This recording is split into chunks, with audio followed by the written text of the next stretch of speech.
The Premier Steel Packet Flat Fire Pit and Grill is easy to assemble with no tools required, so you can enjoy a great campfire experience whenever and wherever you choose. There is a carrying bag including assembly and packing instructions with the 6 pieces inside: 1 bottom piece, 2 shorter end pieces, 2 longer side pieces, and 1 grill top. For optimal assembly and use, ensure that the ground is level and free of debris or other fire hazards. Then it's time to start assembly. First, connect the bottom to the 2 shorter end pieces.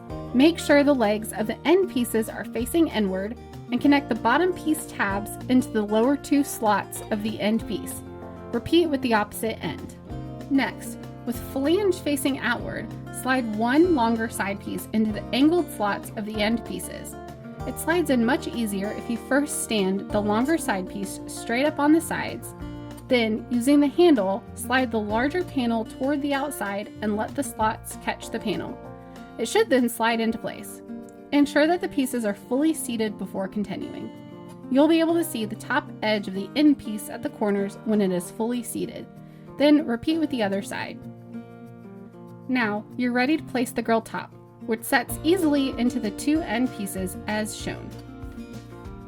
Your Packet Flat Fire Pit and Grill is now ready to enjoy. If you choose, you can flip the grill top upside down, as shown, and enjoy both functions simultaneously. When it's time to pack up, be sure that your fire or coals have been extinguished long enough for all of the metal to be cool enough to handle. Disassemble each piece, wipe with a wet cloth, dry, and then place into the storage bag. Properly operated and maintained, the Premier Steel Packet Flat Fire Pit and Grill will provide many years of dependable performance. Thank you for choosing the Premier Steel Packet Flat Fire Pit and Grill.